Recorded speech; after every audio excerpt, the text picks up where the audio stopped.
Vídeo de hoje do canal do Nicola com informação exclusiva. Se depender do filho de Evangelos Marinax, a decisão sobre Tricolor ou Vasco já está tomada. Eu vou te dar todos os detalhes. Para completar, Corinthians e Vasco da Gama observando um atacante argentino que pertence ao Tajeres e muito mais. Fala aí pessoal, sou Jorge Nicola, bem-vindos a mais um vídeo do canal. Sempre bom ter vocês por aqui, sem perder tempo, pedir para deixar like, se inscrever no canal e ativar as notificações. Bora começar o vídeo com informação triste. Anderson Talisca, que caberia em qualquer time de futebol no Brasil, está perto de virar reforço do Fenerbahçe, da Turquia. Está deixando o Al Nassr, onde não conseguiu jogar com tanta frequência por conta de algumas lesões. Jogador que se encaixaria com uma luva nos principais clubes de futebol do Brasil. Sobre reforços no Vasco. Muitas especulações, contei para vocês que o Lucas Freitas tem negociações avançadas com o Vasco. O Lucas é um zagueiro formado na base do Palmeiras. Para falar a verdade, ele é da base do Flamengo. E ele roda o mundo, volta para jogar na base do Palmeiras, mas no Palmeiras ele não tem muitas oportunidades. Aí vai para Chapecoense, nessa temporada joga no Juventude. E eu recebi uma ligação dizendo que já estava tudo certo, o salário dele de 100 mil por mês atual vai para 200 mil, contrato de 3 anos no Vasco, um acordo entre o Vasco e o Palmeiras. Só para contar um pouquinho sobre esse atleta, 1,83 m de altura, não é alto, mas extremamente técnico. E a partir do momento em que ele vira titular no Juventude, o Juventude cresce demais de produção no campeonato brasileiro. É mais uma das contratações que o Vasco vai fazer para o sistema defensivo. O Fábio Carille está contratado, o Tietchan tem negociações avançadas e a ideia é tentar fazer o máximo de reforços possíveis. Bora falar agora sobre Vasco, São Paulo e Evangelos Marinax, informação exclusiva. Quero contar para vocês que há na família do Marinax alguém que defende com unhas e dentes o acordo com o Vasco da Gama. Eu me refiro a Miltiades Marinax, filho do magnata grego, que vai tomar decisão entre comprar a SAF do Vasco ou se tornar sócio do São Paulo. Há muito otimismo no São Paulo em relação a esse acordo, embora no Vasco ninguém tenha jogado a toalha. O que eu consegui apurar é que o Miltiades tem feito pressão para que o seu pai esqueça o acordo com o São Paulo e compre a SAF do Vasco. Vou acrescentar, a ideia do Miltiades é se mudar para o Rio de Janeiro e passar a morar por lá, tocando o Vasco da Gama como um dos projetos do seu pai. Evangelos Marinax, que é dono do Nottingham Forest, do Olympiacos e também do Rio Ave em Portugal. O Miltiades se encantou com o Rio de Janeiro quando esteve em agosto para assistir a final do Super Mundial ou do Mundial de Clubes Sub-20. Na oportunidade, o Olympiacos perdeu de virada para o Flamengo.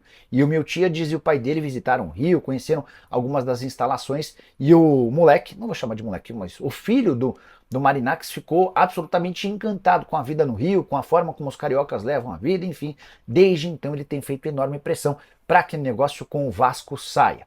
Só para completar, em meio a toda essa negociação também tem a figura do Edu Gaspar, que não pode aparecer de forma pública, porque está cumprindo o aviso prévio com o Arsenal até março do ano que vem.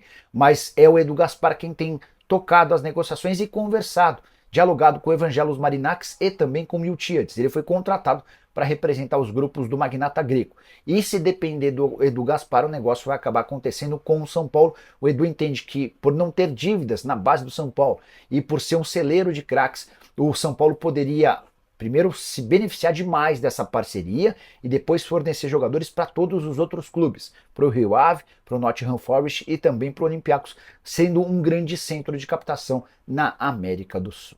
Desesperador, Fábio Carille, já estou desanimado com o Vasco. Vinícius, vamos lá. Fábio Carille é alguém que vai entregar sistemas defensivos fortes, mas pouca capacidade ofensiva. Eu também não estaria muito animado com o Vasco não, tá? Mas, enfim. Preciso falar agora sobre o Flamengo, que decidiu dispensar Davi Luiz. E esse comunicado aconteceu por meio das redes sociais do Flamengo na tarde desse domingo.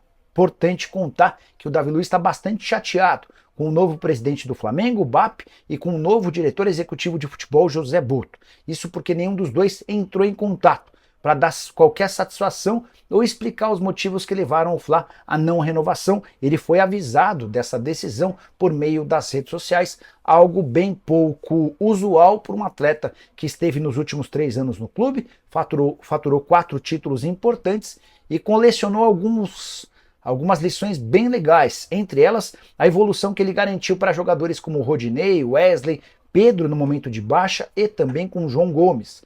O Davi Luiz é bem mais do que só um jogador, ele ajudava, auxiliava, indicava, corrigia vários dos atletas com dificuldade em relação ao comportamento, profissionalismo. Isso inclusive vinha sendo bastante elogiado. De qualquer forma, a decisão em relação à saída do Davi Luiz está tomada e a partir de agora o zagueiro de 37 anos de idade vai buscar um clube no Brasil. Posso contar para vocês que nesse domingo o Davi Luiz e seu empresário Júlio Taran almoçaram com Marcelo Paz, que é o CEO do Fortaleza. Dá para dizer que o Fortaleza inclusive está à frente na briga pelo atleta, que também é pretendido por Corinthians e Vasco da Gama. Preciso te contar agora que Vasco e Corinthians estão de olho em um atacante argentino, pelo menos é o que garante um jornalista da Rádio Impacto lá da Argentina.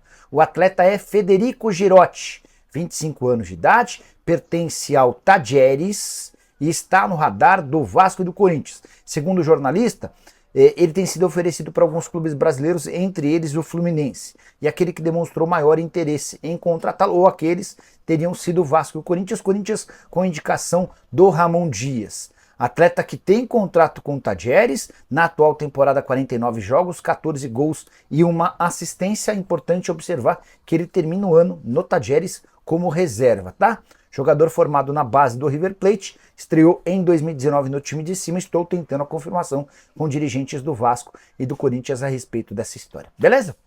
Preciso falar agora sobre o Vasco para esclarecer de uma vez por todas sobre uma possível negociação para a venda da SAF com o russo Dmitry Rybolovlev. Essa informação correu em vários sites ao longo da semana. Demorei para trazer a resposta por aqui porque queria ouvir primeiro o Thiago Escuro, que é o CEO do clube. E o Thiago me assegurou, o CEO do Mônaco, tá? O Mônaco é um dos clubes administrados pelo Rybolovlev. Perguntei para o Thiago Escuro se tem alguma negociação, se o Vasco pode ser comprado, e o executivo de futebol brasileiro assegurou que nunca se discutiu internamente no Mônaco ou com esse magnata russo a possibilidade de compra do Vasco. Não existe tratativa, não existe negociação. Vê que vários torcedores do Vasco, inclusive, foram pesquisar mais sobre a vida dele e descobriram que ele poderia fazer negócios com a empresa americana CAP, que é dona de 31% das ações do Vasco, mas não existem tratativas. O que existe hoje é uma negociação em estágio, em andamento com o magnata grego Evangelos Marinakis. Surgiu também mais recentemente a possibilidade de negociação com Krivil Luiz Dreyfus. Esse é o proprietário do Sunderland, cara jovem de só 26 anos de idade, franco-suíço. O pai dele já foi dono do Olympique de Marseille. E esse cara herdou uma fortuna estimada em 15 bilhões de reais. E é esse Dreyfus que cogita a possibilidade de comprar o Vasco, é mais um dos interessados na aquisição da SAF Cruz Maltina. Prometo ficar de olho nessa história e qualquer novidade a respeito da SAF eu conto para vocês. Antes de encerrar o noticiário do Vasco, só mais uma notícia. Importante contar que o Richarlison foi procurado recentemente pelo Cruz Maltino. A ideia era um empréstimo de uma temporada, o negócio não vai acontecer. Tottenham tem a intenção de ficar com o jogador e o Richarlison prefere seguir na Premier League.